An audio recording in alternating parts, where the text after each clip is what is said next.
a bit of an acknowledgement of country. So we're on the Bundjalung Nation's land, and this is made up of actually many clans, this land. So that's really cool and interesting.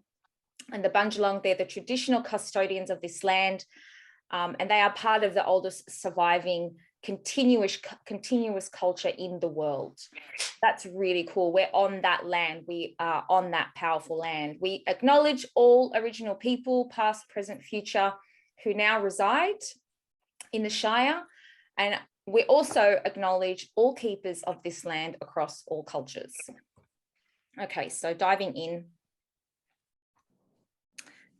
A little bit of an agenda. So what we're going to be talking about. So I am going to do a little bit of positioning, and I think this is really important so that people understand where this is coming from.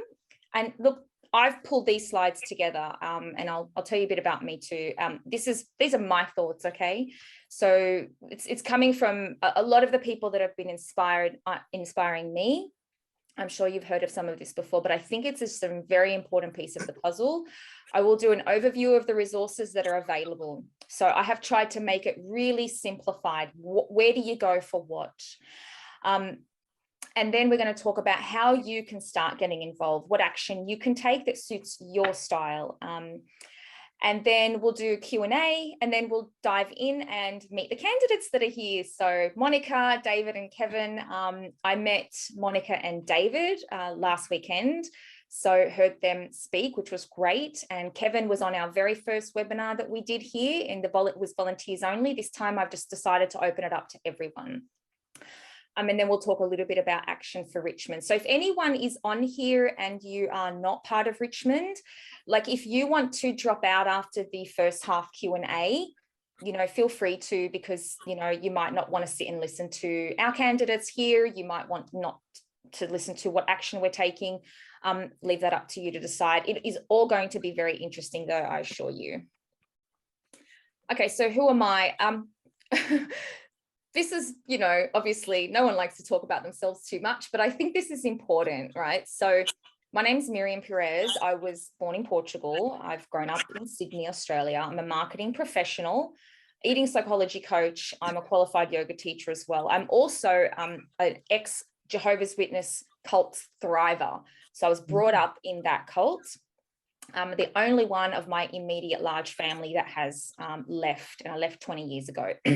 I say that because I understand very, very intimately, and actually I have a black belt in mind control. So I know what it's like, what it looks like when manipulative psyop strategies are being used. And so, that's kind of a bit of my background too. I have zero political education. Because I grew up in a cult, politics was never on the table to be discussed or learned. So I'm coming from the lowest base, guys. So you're not going to hear any political education from me. What I am good at is marketing. As you can see, I've put this presentation together. That just comes second nature to me. It's also second nature to me to do research. It's also second nature to me to gather people for events. So please don't look at what I'm doing and think I can't do that. I'm just doing what comes natural to me. And every single one of us that's what we're being called to do right now. So I know for me, my Aussie way of life is absolutely worth fighting for. I would say even dying for. I would die to retain the way of life that we have. And the story goes that I wasn't hearing back from RDA, because I understand now the channels of communication they have in order to get the content and resources to some of the volunteers. So I just actually found the email address for my state coordinator. I messaged her and I said, what's going on? I haven't heard from the team leader yet. And she said, there is none. And I just said, I'll fill in. So that's how I got myself here. So no special story, really. I'm not really qualified, but we're all just doing our part. That's basically it. And I really want to call out Zoe for stepping up this week and saying she could step in for the Mullumbimby area captain. Amazing. That's just how this is all happening. And also I had a call from Robert, who is going to try and present at an event this weekend. So we talked about what he could, how he could introduce the Make Your Vote Count campaign. So this is how it's happening. It's all grassroots. And so I just really want to say thank you for the people that are stepping up and taking action. All right, so let's dive into positioning. Something that you just can't go past. This is where it all starts. You have to know your why, and you have to keep coming back to that throughout this campaign and throughout, I think, anything political.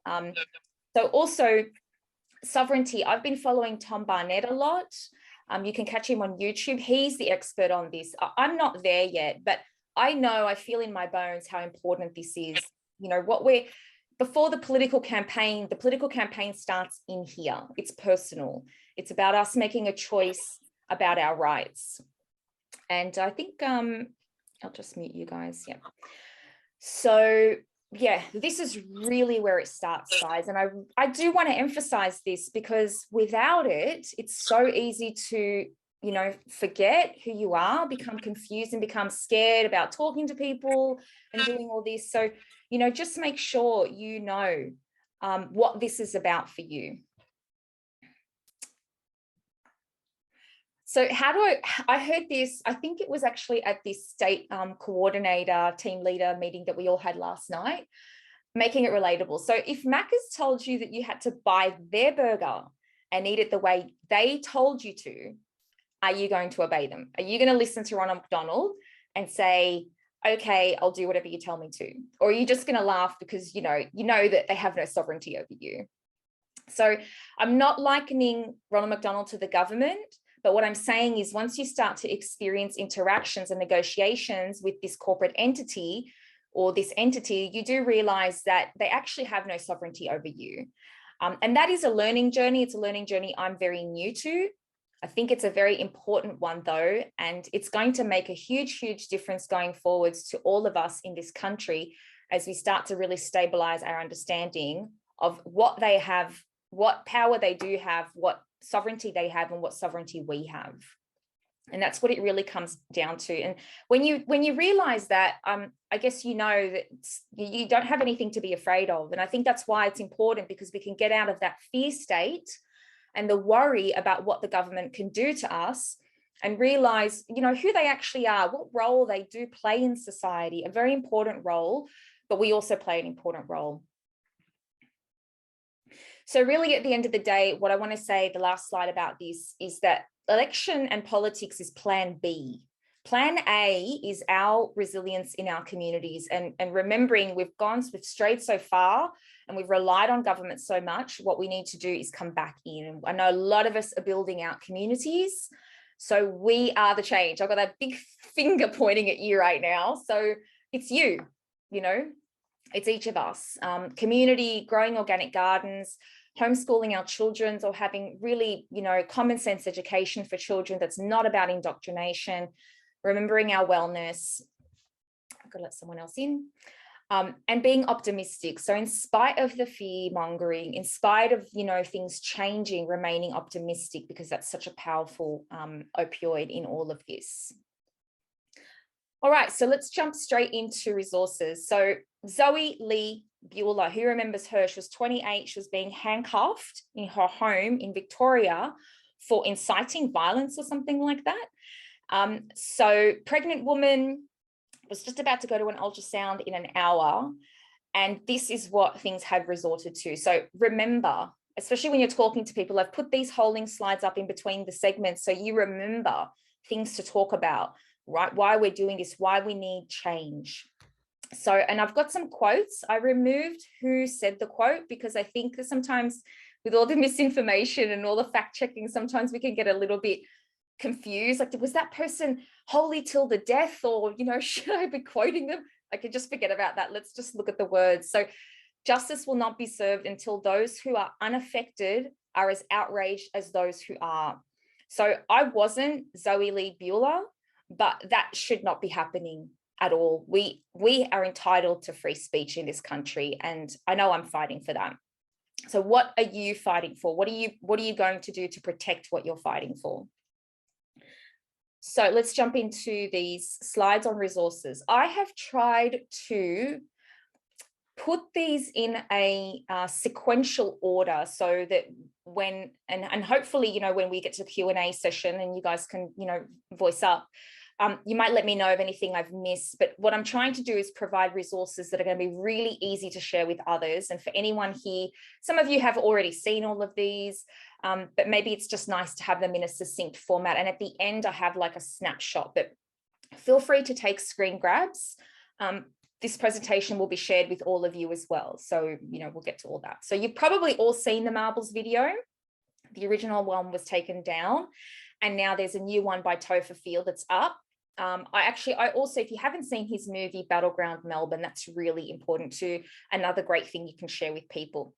I've created a bit.ly link. This just means it's very easy to share. So this is a shortened URL, and you can share that now with people, and it takes them straight to this video that discusses the preferential voting system. So that's a really great place to start. This is probably, I would say, the place to start, me personally, after I've sort of done the research and looked at everything.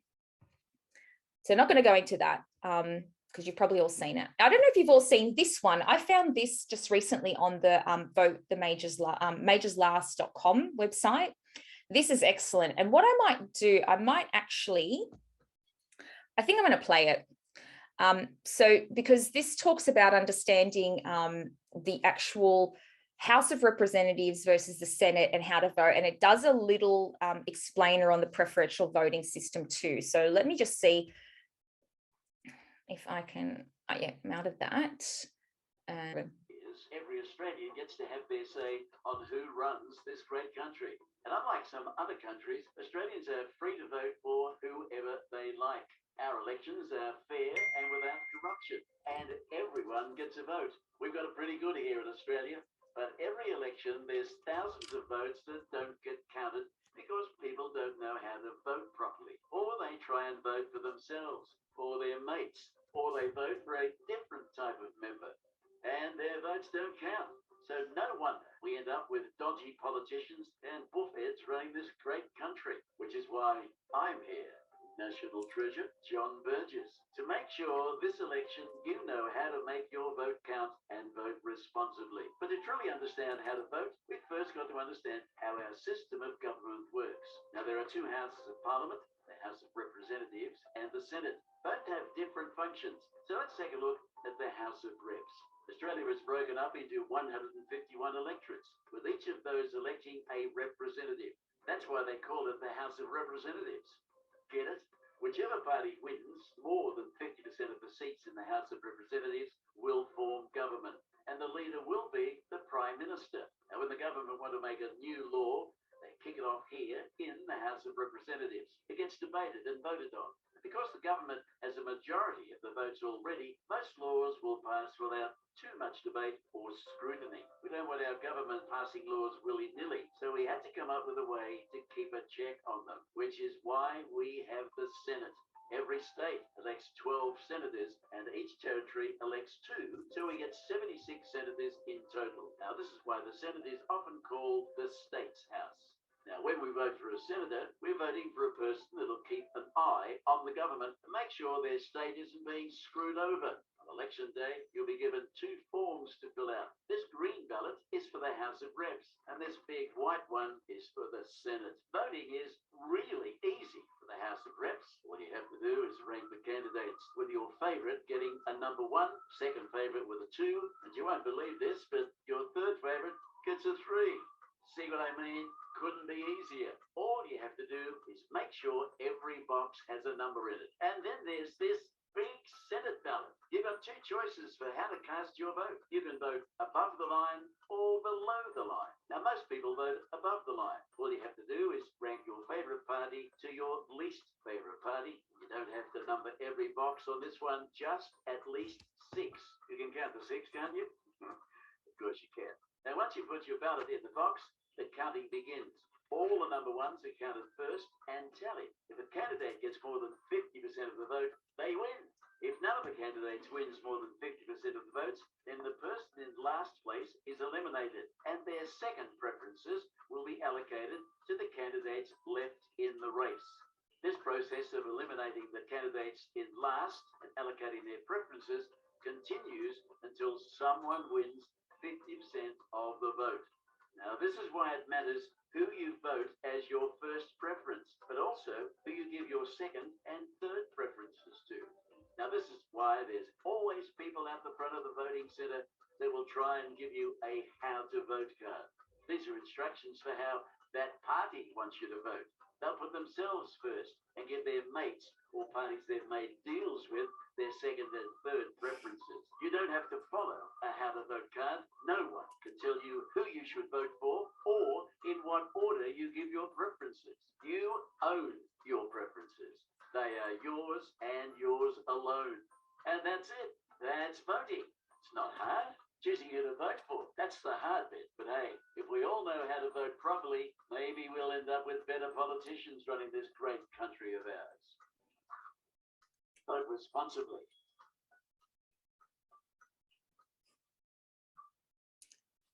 Cool. So I think that was worth seeing. I know I thought it was really great when I first watched it.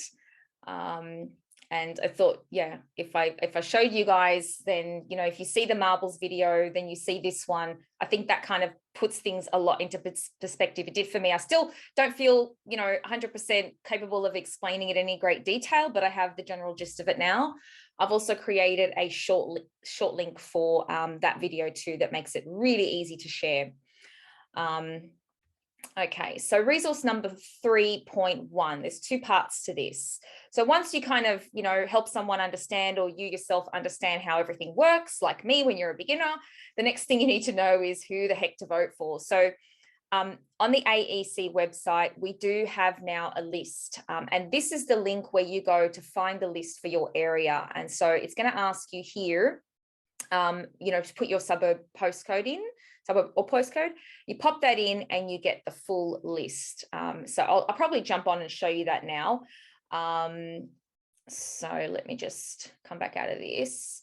You guys can see the AEC website now. Thumbs up. Yep. Great. So if you're looking for it, if you come to the homepage, it's really easy. It makes perfect sense for voters, you know, federal election, right? And then who are my candidates? I go here. I'm in Pottsville. La-di-da-di-da. Bada bing, bada boom. There they are. House of Representatives, Senate. Okay. So that's, I suppose, every single name that's going to be below the line down there. There's lots of them. Then the parties will be above the line, and the House of Representatives is the green one. So that's that. So really super simple and easy. So the other thing I'll show you, actually, I'll probably dive in here now. What I've done is I've taken that list and I've created this document. So I did share this in an email with you all, well, anyone who's on my distribution list for the volunteers for RDA. But I'm happy to share this with everyone. So we've got the Senate. I've listed them all. Now I don't have enough time to go through and put everything down. And that's something I definitely need some help with. So if anyone is interested in research, obviously we don't need to do any research on these guys, but you know, it would be good to fill in a few more blanks here and make sure that we have this all correct. And so I've got these guys up top. I've got, you know, vote number 1, vote number 2, or whatever. I don't know really this. I just kind of made this up. This is not sort of set in concrete or anything like that. I have to really be guided on this. Same with the electorate here. So the House of Representatives, this is obviously what we've got down so far. And that's all that there is really, but I don't know anything about these guys. They don't even have a website or a link. If you see on the AEC here, if you click on people, maybe it wasn't on this site. No, there was another site actually, the ABC. I found a few links here on the ABC. They've got websites, and these guys don't even have photos or websites. So there's a few different resources out there now. This is an ABC article. And that has some information as well on our House of Reps for Richmond. So there you have it, guys. That is where you find the details of the candidates. So as you can see, we've got an entire list for Richmond.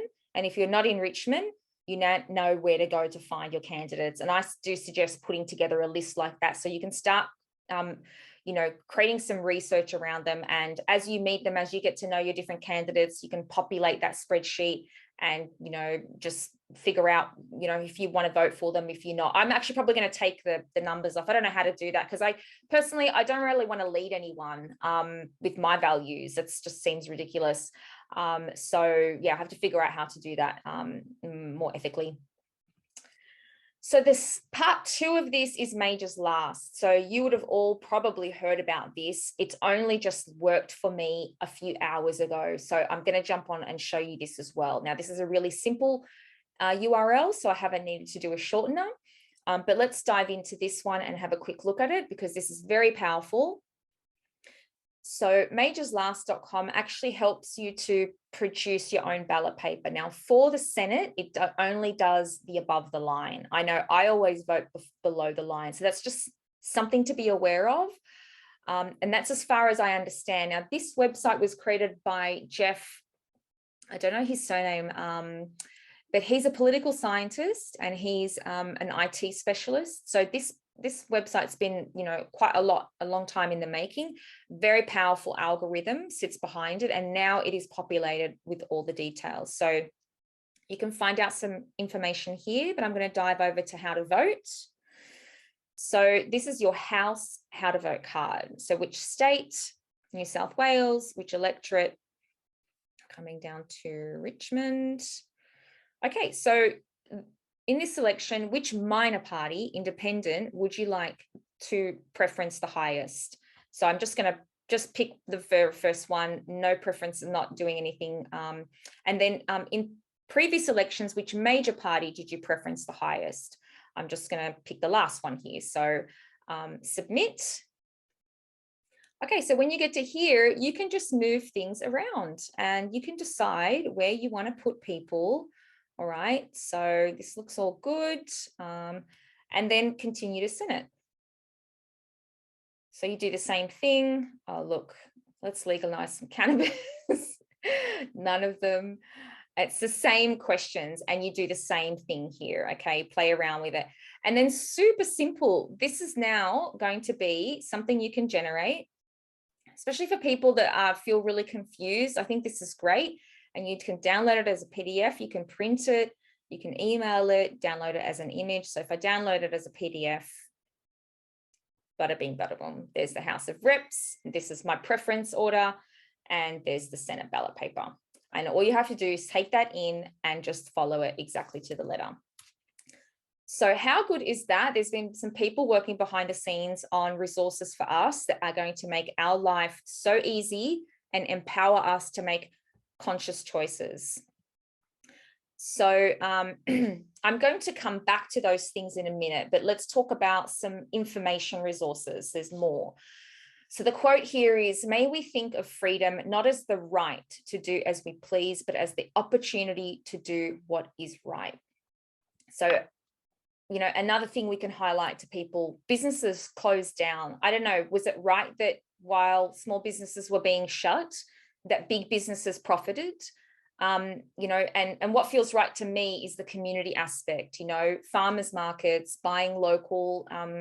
There's a lot of things that we can do to take back the power around, you know, the climate situation, and being locally minded is obviously one of them, and supporting local businesses so that families thrive and we thrive in our community. So that's just another talking point, okay? So let's dive into the additional resources here. So the Information Hub, which you're all probably aware of, but just in case you're not, and for people that might be seeing the replay of this video, Reignite Democracy Australia. So this is where I just clicked on the Volunteer Hub here and I signed up as a volunteer, and that's how I landed where I am now. And that's what a lot of you have done as well. On here, you can find candidate survey. So I know Monica has done her survey, she's in there. I know Kevin was doing his, I don't know if it's completed, but so for your different electorate, you'll be able to find the candidates. And obviously if they come to the RDA website and they fill this in, it's quite likely that they have the values, the freedom-loving values that we have. But you do need to do your own research, okay? So, but there's so much information here. You've got voting tips, example ballot papers. So for people who don't really quite need you know, the Majors last website, but sort of want a bit of a refresher, you've got that on here. Flyers and merchandise. If you want to kit yourself out with a look that represents, you know, freedom loving election campaign, then you can go here as well.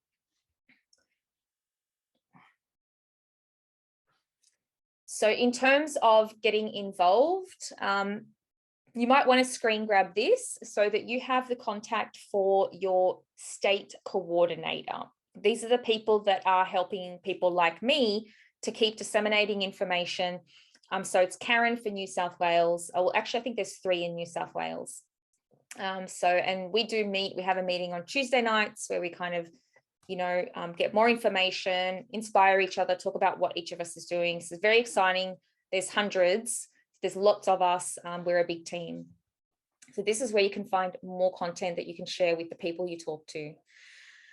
Daily updates, Richmond specific. So I have created the public page. This was one of the actions to do as a team leader. And this is it here on the side. You can see that I post regularly.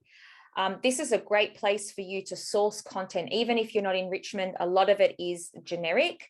And it's just more about educational content. Every time I see a link that I think is worthy of sharing, I'll just try and create something fun to share it with. And so that's a really great resource, and the handle is People Power Richmond.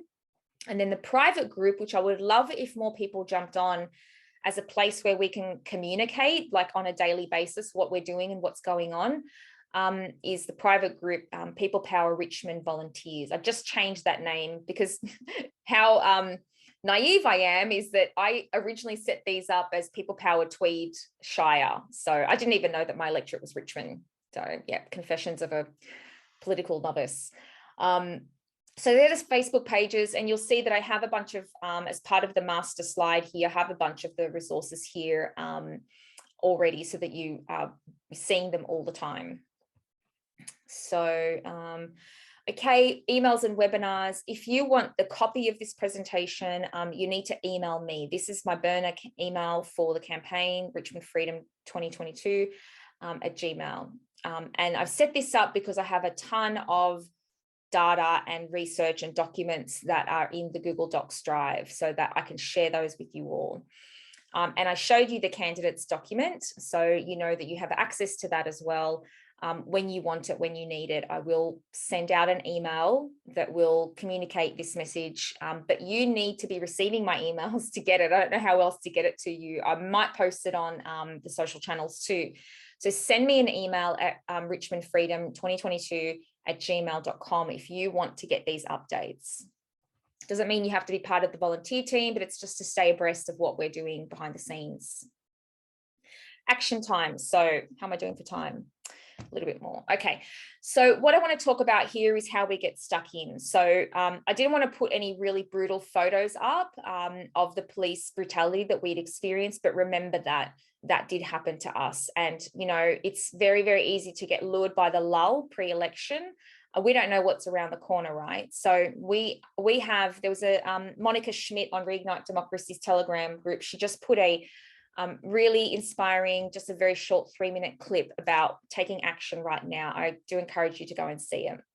So quote here is, the only real prison is fear, and the only real freedom is freedom from fear.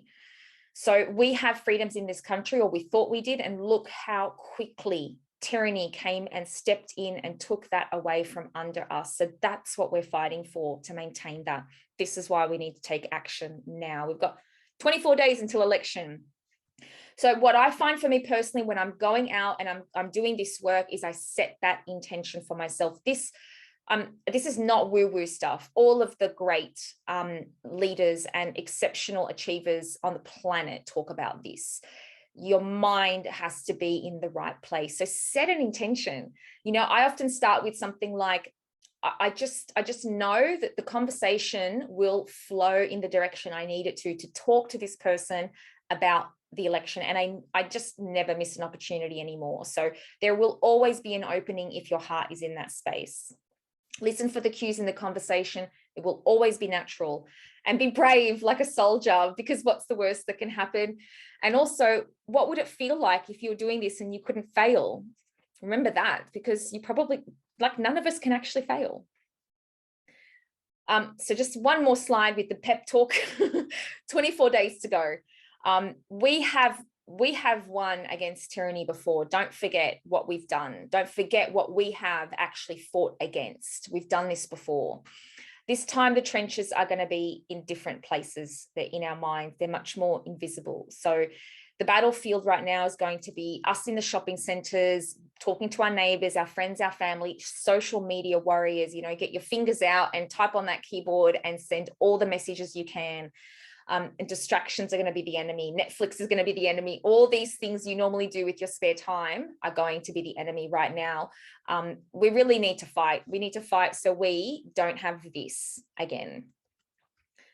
So exponential reach. This is why I've got the graph on the side. That green bar, that's how exponential reach happens. If you talk to 3 people per day, you ask those 3 people to talk to 3 people per day, pretty soon you have reached thousands.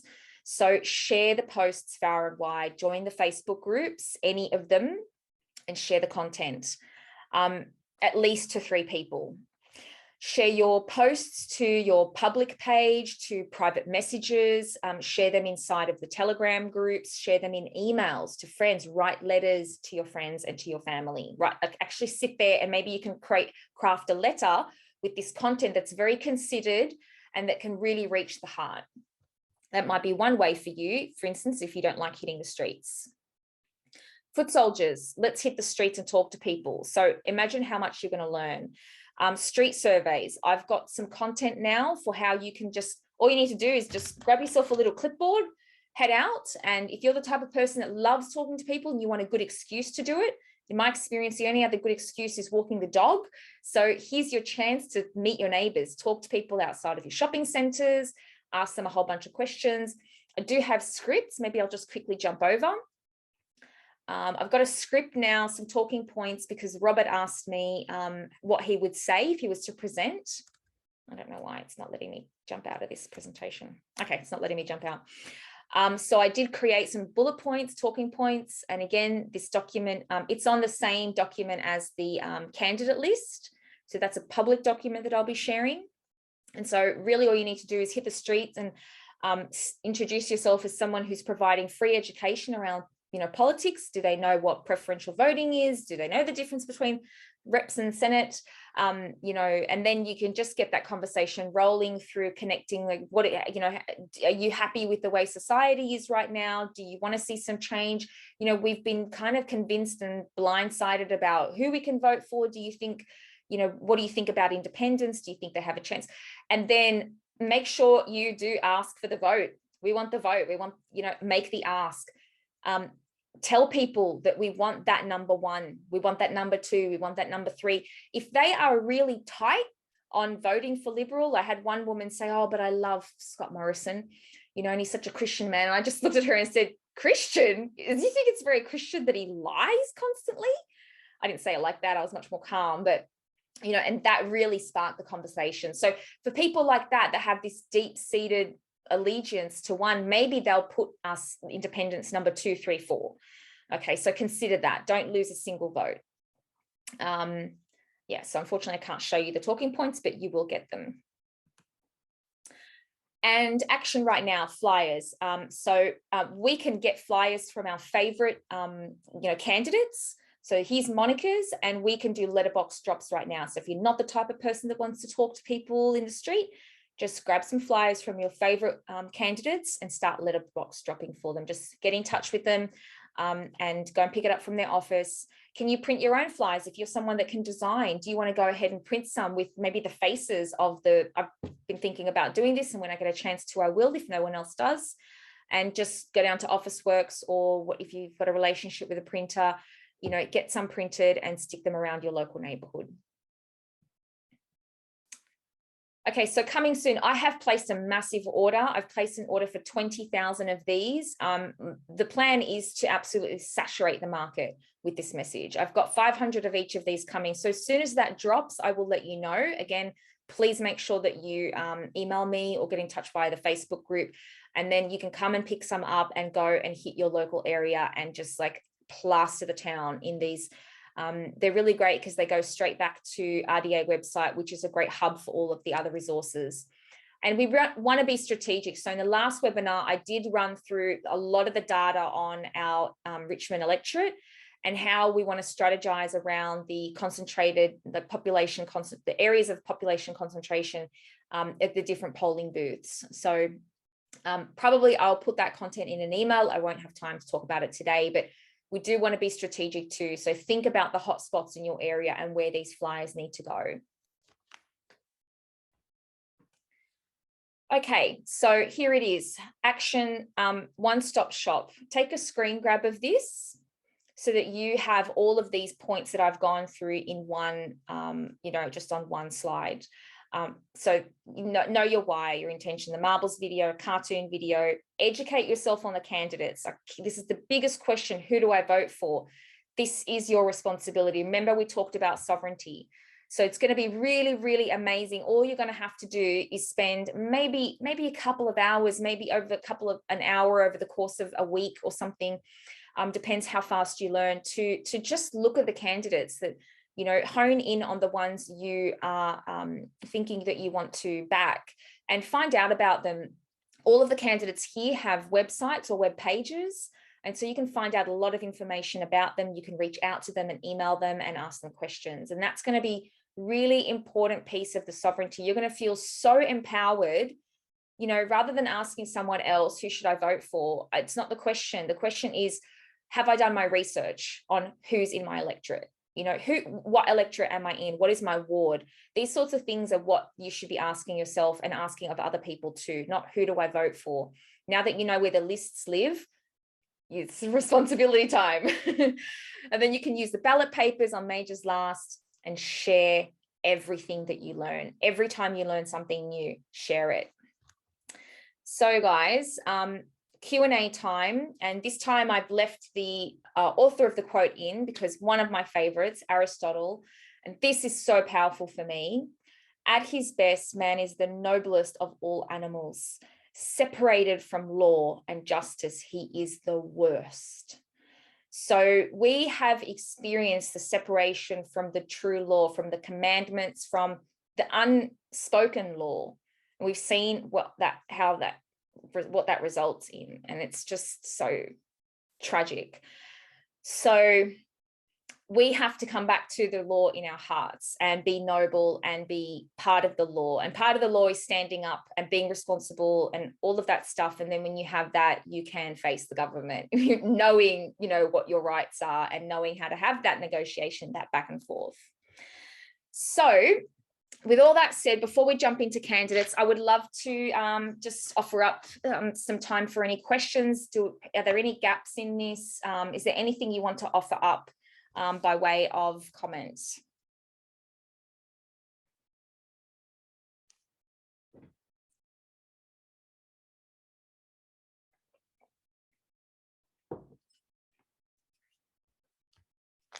Nothing.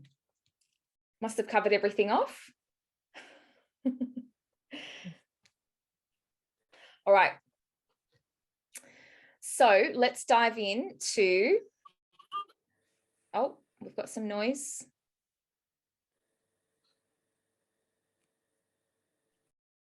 Yes, is anyone there with a question?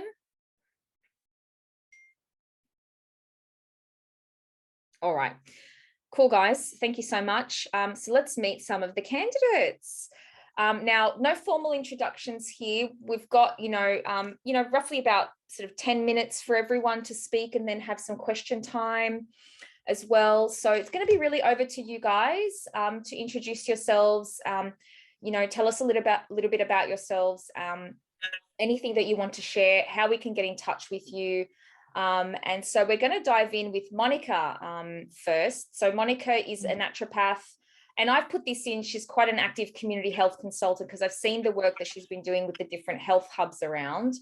And so she's part of IMOP, Informed Medical Opinions Party. So Monica, I'd love to hand the talking stick over to you now to introduce yourself. And what I might do as well is stop sharing my screen. So we've got you on there. Welcome. Thank you. Well, thank you, Miriam, for permanently filling in at the moment as a team leader. How lucky we are to have you. And thank you to everyone who's taken some time out on their Wednesday evening. I know that's always a challenge, but this next election, as we know, is so important and there's so much at stake at the moment, both for Northern Rivers and both for our country altogether. So, yeah, to introduce myself, I am a naturopath. I've been a clinical naturopath for about 6 years now. And I have been running a lot of health hubs, particularly post-floods, for volunteers and for victims, to really give people that space where they can access a lot of modalities and keep their creativity going so that they're able to keep finding solutions with the many challenges that we're facing at the moment. I also used to help co-manage a charity called the Women's Village Admin, which was aimed at getting the roughly 600 homeless women, often with children in Northern Rivers, into some kind of accommodation. The question still remains in my mind and many others, how this can be happening in a first world country. So the issues that we're facing, as many of you know, at the moment in Northern Rivers are large and they just shouldn't be happening. So for me, I would never have thought I'd be involved with politics. I've always been very passionate about human rights and about protecting the environment and about truth. However, my journey started with politics after being in family court for so long, facing a lot of corruption, including witnessing a lot of people being paid out and having to continually to stand up and say what's right there. And I feel that we're also at this really important point. I love bringing people together and I love working with different groups, because that's how we're going to get forward as we continue to be parts of community and continue to build bridges where we used to have walls up. So I have spent some time getting to know the other candidates that are willing to be in contact with.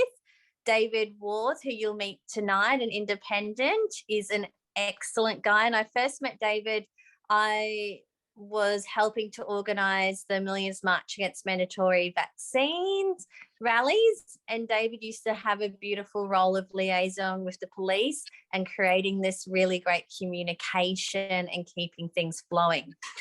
A lot of people are asking me at the moment how to vote. Now that is completely free choice, and as RDA is saying, we want to keep the majors last.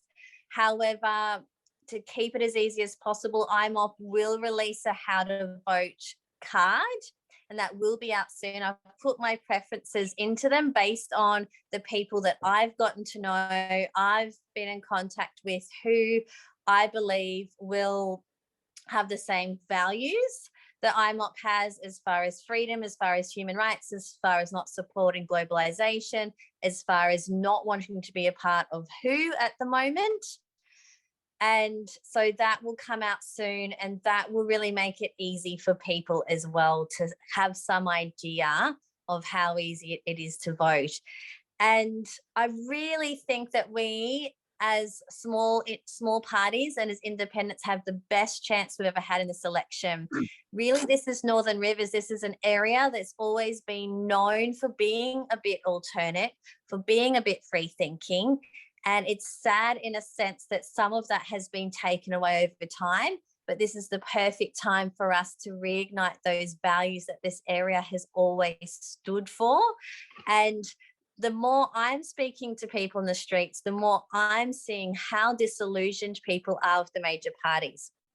What's really exciting is when you go and have a look at the 10 candidates that are running for House of Reps, only 3 of them are with major parties. The other 7 are all independents or all with all with small parties. So it's excellent. We've got 7 candidates out of those 10 that, you know, are really more in line with where we are. So I think that's so exciting, and it's going to be fantastic with preferences as well.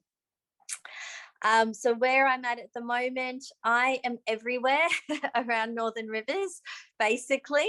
If you follow along either on Facebook, Monica Shepherd, on Instagram or Telegram, Monica Max TV, you'll see where all my movements are, or on IMOP's website as well under my events. I'm just focusing on flyer drop-offs, also core flutes as much as possible on everyone's property as well, and in certain public places where we're able to in the councils. Every single vote is going to count in this election, both because, you know, of the marble video where we see where preferences go, and also we don't want any of the major parties getting a single vote and making money off this election if they don't have to. They've already made plenty of money in the past. This is our chance to really take this back. So yeah, that's where I'm up to at the moment. And yeah, I'd love to hear some of the questions. I did see some popping up, but let me have a look what's here. Thanks, Monica. That was really awesome. Yeah, so Zoe's asked a really good question. She says, do we need to know who each party will preference as our vote will go with, who they choose? So how does that work? Yeah, so I mean, you will get that out. It's basically, IMOP has two things that I've put forward. I've put forward my own preferences, which they honour as well, because it's going to be in line with their party. So I'm only going to be preferencing independents or smaller parties, but then it's still my choice, as I was saying before, on who I've chosen. So David, who you're going to meet soon, I've chosen as number 2. Gary Biggs from Liberal Democrats is number 3. And that is because I know them really well and I know that they'll do a fantastic job. As far as the party itself, like IMOP will always preference other freedom fighting parties or other independents. But what you will find is that, for example, I'll let David speak after, his preferences will be very similar to mine as well. And you would find that with a lot of the independents and a lot of the small parties is that we will all preference each other. Where do so we it's find not out that information about who your preference is?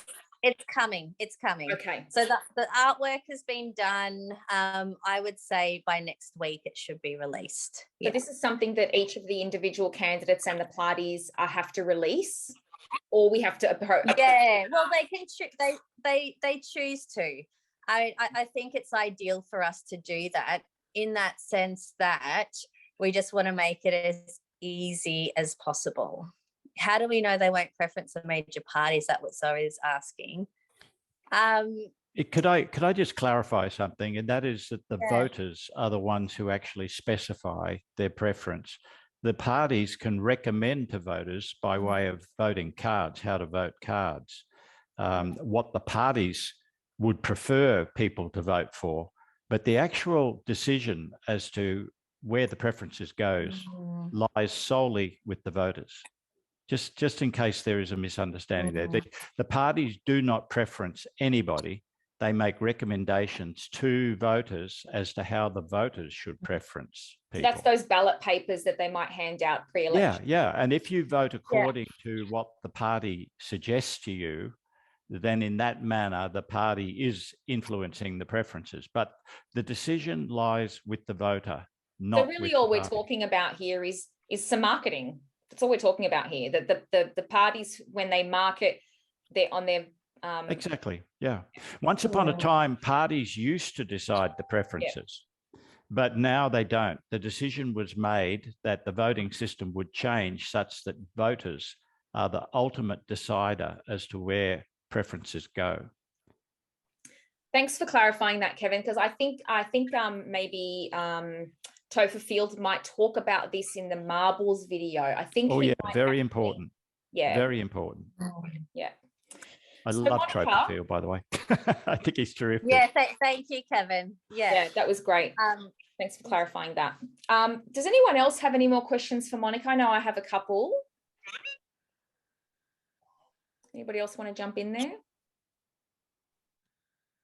So I thought it was really interesting. Yeah. So how did the politicians make money exactly from the votes? Yeah. Okay. So My understanding, and Kevin, please correct me if I'm wrong, because I'm also new to politics. My understanding is at the moment, the number one votes, as long as someone gets more than 4% of number one votes, you'll have to have a look on the website, but that party or that independent will get around $2 per vote, roughly. Yes, that's correct. Yes. Yeah. So that's my understanding. And so to me, every vote counts, obviously, for a couple of reasons. One is obviously who we're going to get into the House of Reps.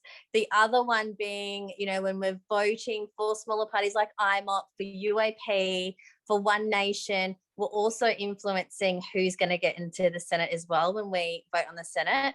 But the other thing is, yes, that money as well. So as much as possible, those major parties, I mean, look, the current MP, she's been sitting in this seat for 17 years. She has enough money. I don't see it going back into the community. I would love to see those votes and that money going elsewhere this election. That's, yeah, personally. Okay, so also I was curious about your court experience. You mentioned it and you said that that was the catalyst for you getting into politics. Are you willing to share a little bit more of that background? It was more just that ability to know that, you know, we have to stand up for what's right. And it goes from sovereignty and no fear, and being able to be in those lots of really intense fry pan situations where you're in the heat, you don't know what the outcome's going to be, and you have to really stand your ground. And for me, that's such important characteristics to have if you're going into the role of House of Reps, especially in our current climate, more than ever. I mean, you look at it this way, whoever we get in this role, in this MP role for House of Reps, there is so much damage that's been done, even just in the last 2 years. It's going to be quite a difficult situation. And so for me, yes, I want to protect the children. I mean, otherwise, who else is going to stop them doing this to the children? You know, we really have to stop this. And so for me, that court catalyst was just about going, okay, I've got no fear. I've faced this before. And I know I'm capable of being in really intense environments. Yeah. So where would you say you're at on the sovereignty journey? Look, yeah, that's a really big question. And I get asked that a lot of the time. People like, how, you know, do I need to pay tax, and how far do I go with this? How much do we be in the system, not in the system? I mean, there's people who will even say they don't want to vote because, you know, we shouldn't be voting. We don't want to be a part of that system. But at the end of the day, for me, I like to have one foot in the system and 1 foot out. So, you know, I'm still growing my organic vegetable garden, not out of fear for what the government's doing, but because I want to do that anyhow. I'm still building other communities outside of the system because that's really beneficial and that's really healthy. But for me, I still feel that we need to be participating in the system too. So sovereignty, it depends on how you see it. But for a lot of people, when they see it in the legal sense and in, you know, your birth certificate and all of those aspects, I am still in the system to some extent, or I wouldn't be, you know, in this political situation. And yeah, and that's where I'm at. Yeah, it was just nice to hear your response to it. So thank you so much. Does anyone have a final question for Monica?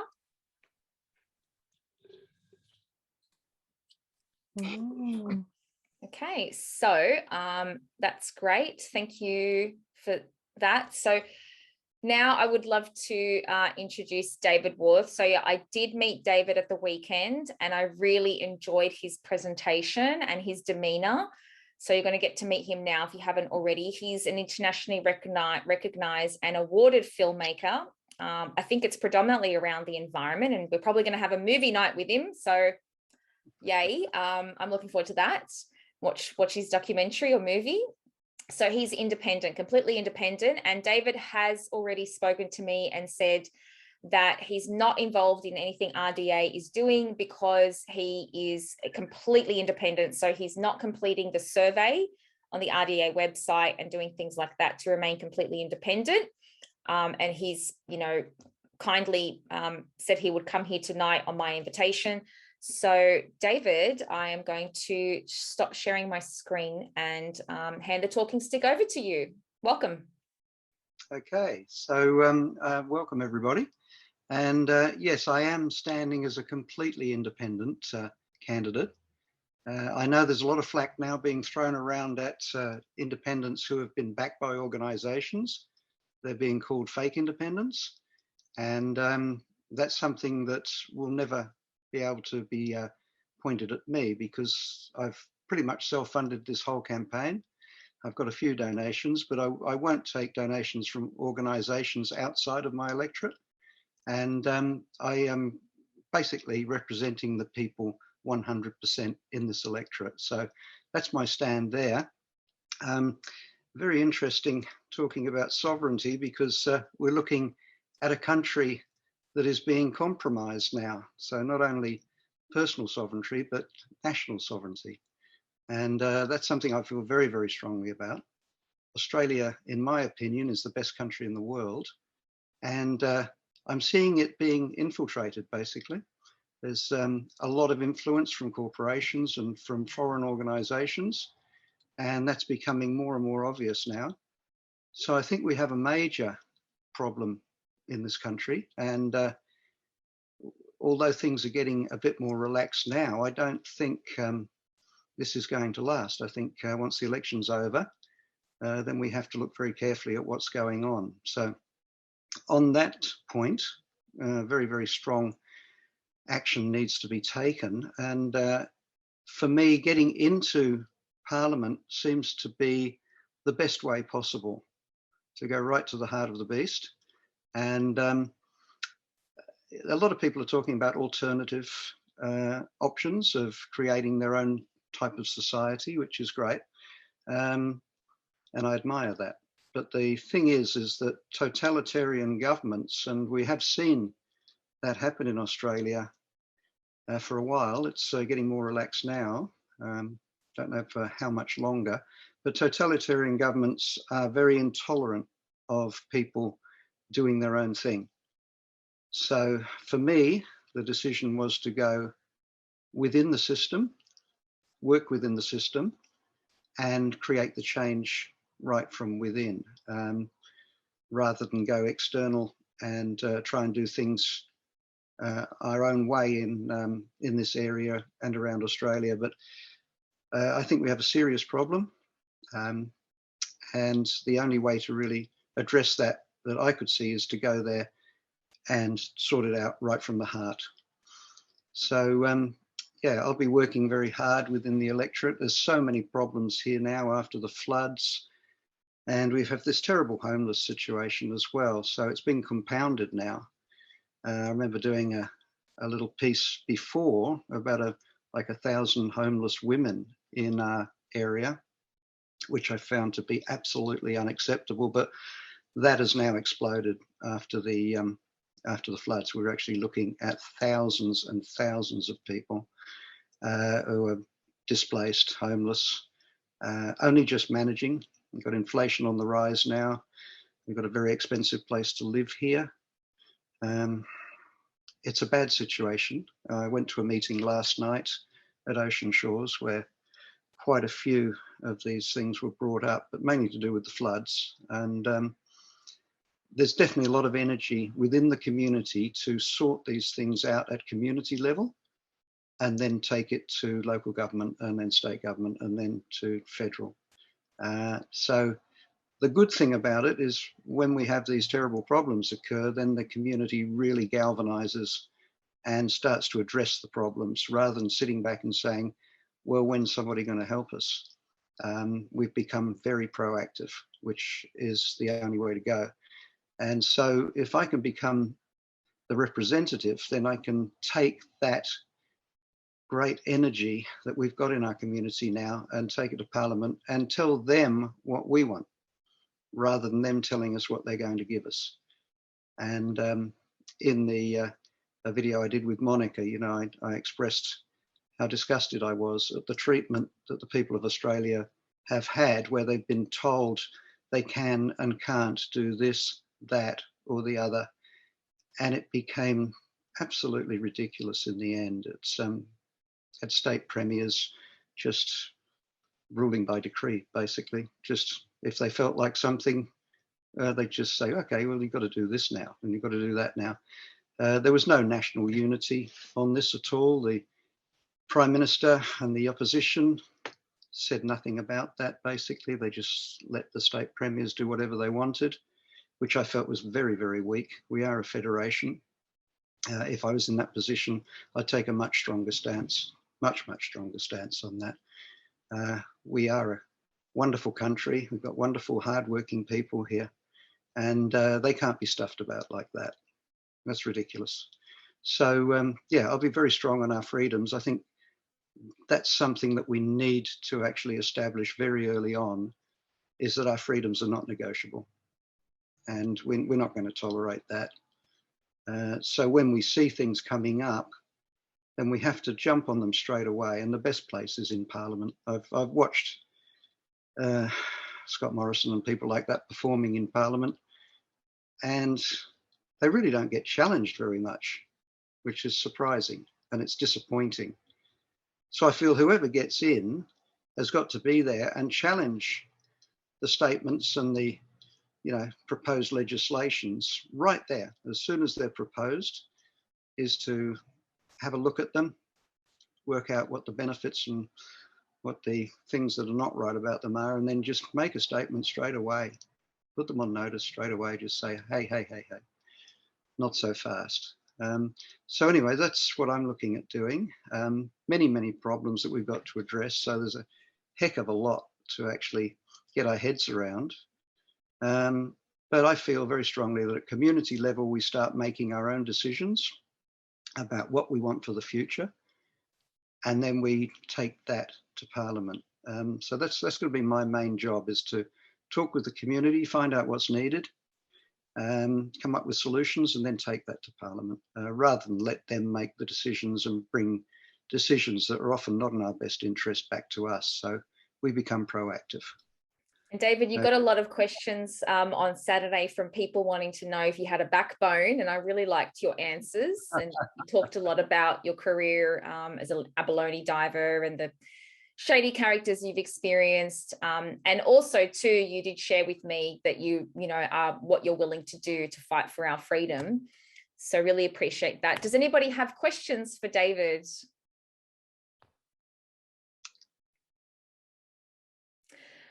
So, okay. I also didn't show Monica's page, but what I'll do is I will wrap up in this presentation and make sure I've got links to all of the sites so people can go and, do their research and learn a bit more about you guys. I know, David, you've got your own website. And so when is movie night?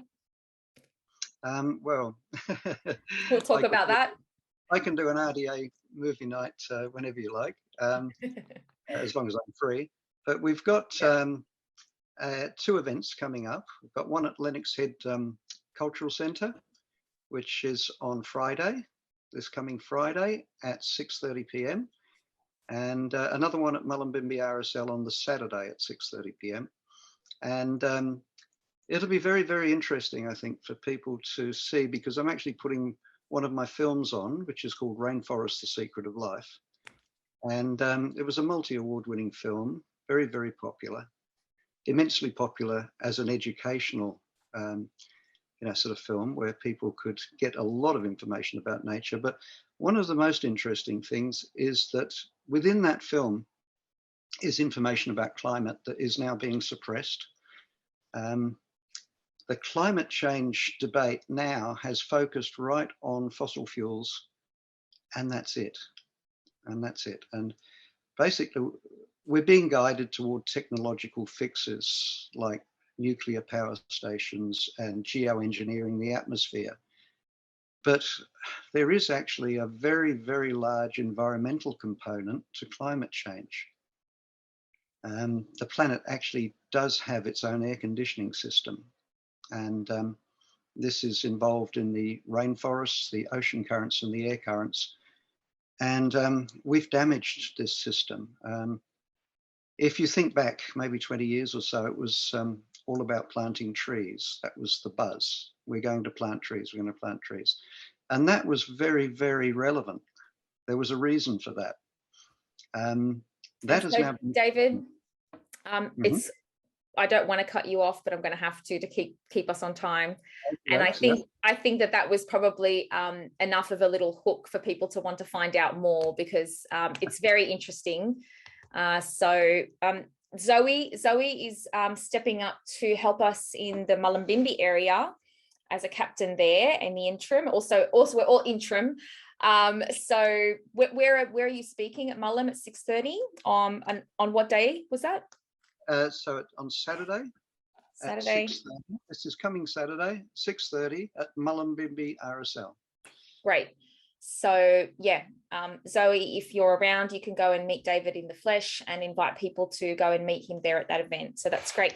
Thank you so much, David, for coming on tonight and sharing a little bit about yourself with us. Really appreciate that. No worries. So I would love to now introduce you to the final candidate who is here with us tonight. So, and I just really want to say a special thank you to Kevin, because Kevin has been on this journey with me from my beginning. Really, he actually signed up to be a volunteer on RDA, not knowing if there was a conflict of interest, but expressed a real desire to help with our campaign. I'm really believing in it. And so Kevin is running for the Senate. I was combining Kevin and the Senate then. And so a little bit of a different spin for him here with us today, but his background, his website's very interesting. He's done a lot of things and he's got a wealth of knowledge.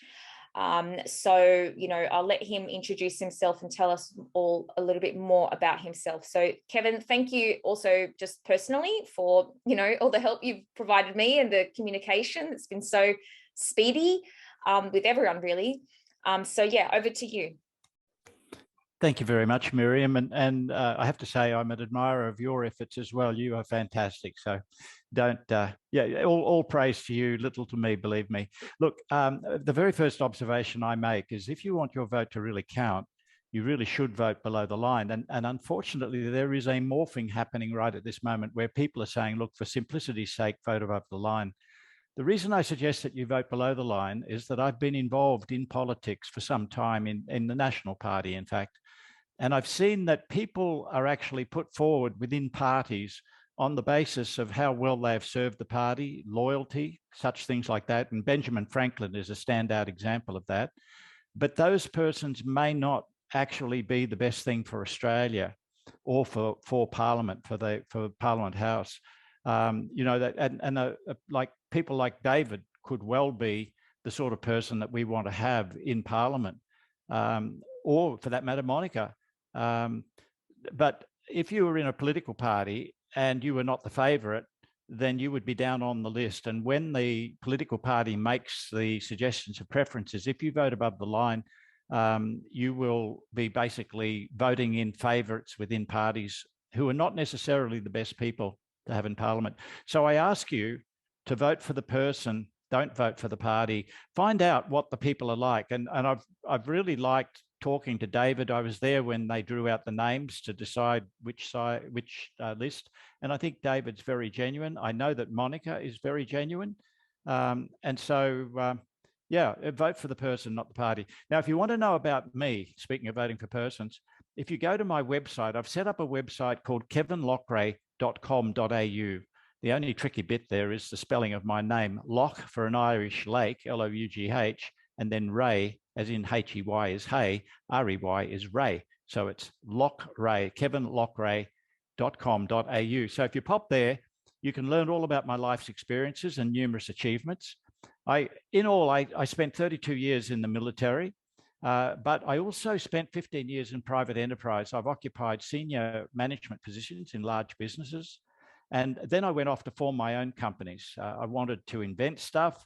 I wanted to do a lot of good. I donated a lot of my time to the Intellectual Disability Foundation of St. George. And I made a really novel, and I was very, very proud of it, label dispenser, which could be used by disabled people. I should mention that they run a sheltered workshop there for intellectually disabled people, and they actually pack Lindt chocolates. And if you ever have the opportunity, please buy Lindt, because I have to tell you that they are a beautiful organization. They do support intellectually disabled people, genuinely support. And they did an awful lot for us at the Intellectual Disability Foundation of St. George. So it's not patronage, and it's certainly not that they're seeking cheap labor, because I can tell you now, they could definitely do it cheaper than using intellectually disabled people, but they do it out of charity, and they're wonderful people. Anyway, enough of Lindt. I'll stop. I don't get any money from Lindt, by the way. I don't even get free chocolates from them any longer. At the Intellectual Disability Foundation, I was allowed to eat as many chocolates as I liked. Okay, so I've achieved quite a number of world firsts in engineering, physics, chemistry, and computer science. So you can rate me as highly technical. But obviously, having reached the rank of a senior officer and commanded thousands of people, I'm also an extremely practical person. I get along with a wide variety of people. I'm extremely tolerant of different people. You have to be. And I'm also adept at administration. So I'm not some sort of absent-minded professor, such as Back to the Future. If you consider that I'm the right person to represent and protect your interests in the family, then please vote for me. And you can make that decision by looking at https://kevinloughrey.com.au. I'm number 6 on the Senate ticket.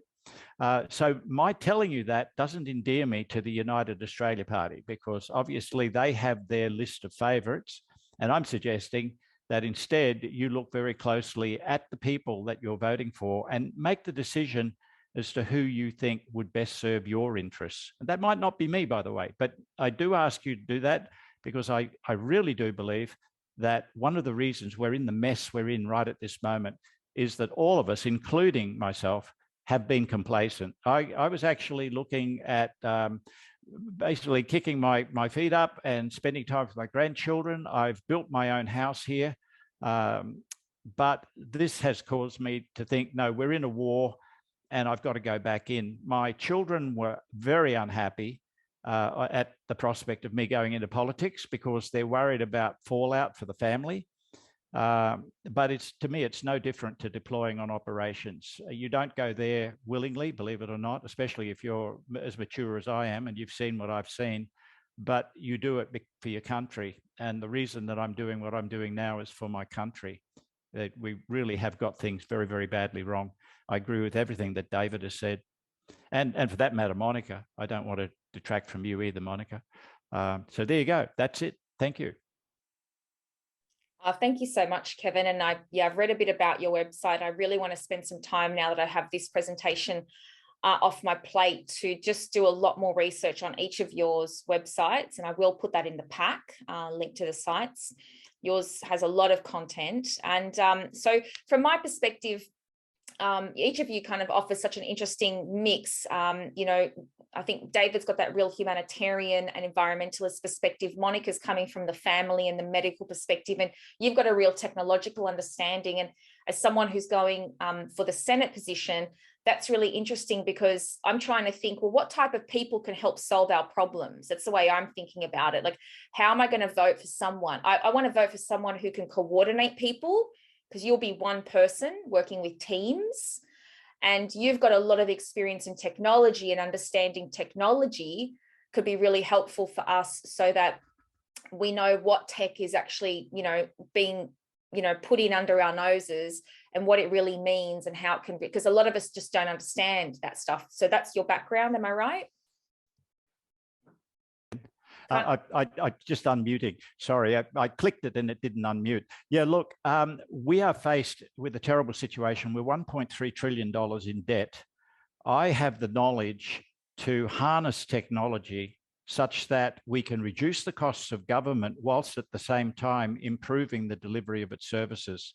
I have the knowledge to reduce the cost of electricity 5 times. The government's talking of a 10% reduction. I'm talking of a 500% reduction in the cost of electricity. At present in China, the Chinese pay 5 cents per kilowatt hour, On average, here in Australia, we are paying 25 cents per kilowatt hour. The Chinese are burning our coal that they've transported 5,000 kilometres, and yet they can still produce electricity 5 times cheaper than Australia. I'm talking about being able to take municipal waste and turn it into liquid fuels. And these liquid fuels would cost around 30 cents a litre and most probably market at the Bowser at sub $1. At the same time, we would be disposing of our waste in a highly environmentally responsible fashion. And by the way, I'm borrowing from, of all places, Sweden. Sweden actually takes in all the waste from the neighbouring Scandinavian countries. It makes £100 million a year in doing that, and it only buries 3% of its total waste. It turns the rest of that waste into energy. So they're the sorts of things that I can bring to you. I could improve education. I believe that, for example, the way that education is delivered to our children at present is highly inefficient. Teachers are there, I believe, to present classes and to nurture the children. They shouldn't be burdened with having to create their own course packages, nor should they be burdened with having to do assessments of their students. These are all sorts of ideas that I would like to float. I do very much believe in diversity. I want to have debates. One of the things that worries me about parties is that they stifle debates. If I belong to a party, such as the Labor Party, if I don't want to get chucked out of that party, I have to follow the party line, even though following the party line may not be in the interests of the people who voted me into my office. And they're the sorts of things which run through my mind. And that's why I really like what David said about how he's independent and he's sticking to being independent. So well done, David. How does that put you instead with the UAP, Dave, Kevin? Sorry, say again. How does that put you instead with the UAP that you're a member of? It doesn't matter. Look, I'm 70 years of age. I'm not intending to be any more than a one-term senator. I'm hopeful that what I'm going to do is inject a whole lot of ideas into the Australian public. I want to excite people with ideas. I can't do it myself. I have to motivate people. I have to convince people of the worth of these ideas. But these ideas are not being spoken about. But are you tied to the UAP party line? No, of course not. You see, they can't fire me. But once again, coming back to that, that is a very good point. I'm going to stick with the UAP because I can stand up on my hind legs and I can try to convince UAP members of the worth of my ideas. That's what it's all about. Right. Clive Palmer can't fire me. He can't say, oh, you're no longer a senator. You can see Jackie Lambie spat the dummy and walked out. I won't do that. I definitely will not leave the UAP. Instead, I want to influence. I want to have debate. Brilliant. Thank you, Kevin. We'll leave it there. Does anyone have any other burning questions? Because we're almost on time, and I do want to say a couple of things at the end. But thank you so much, Kevin. Oh, by the way, not Clive Palmer, Craig Kelly is a terrific guy. I've sat with him now for around about 6 hours and talked to him. He is super genuine. That's my assessment of him. And I've had experiences with him back when he was when I was in Gymea Bay and he was in Hughes in Sutherland. And so if we all of those experiences have been good. Sorry. If we vote above the line, we're voting for him. But if we vote below the line, we're voting for you. Is that right? If you vote below the line, you can still vote for other UAP members, but you would vote for them in a different order to what the party would have you vote. Yeah. What I'm saying to you really is look at each person and be sure what you're voting for. That's my message. More than anything, if Australians made their vote count, you don't have to vote along party lines. You could vote for me. You could vote for whoever is, running in the Liberal Democrats and whoever's in One Nation, and in the order that you decide. Make the decision as to who the best person is. Sorry, I'll stop talking. My apologies. Legend. So you've heard from all three candidates now that were here tonight. I hope that was insightful and informative. So you now know what you've got to go do. This is our electorate in Richmond. This is what it looks like. This is the area that it covers.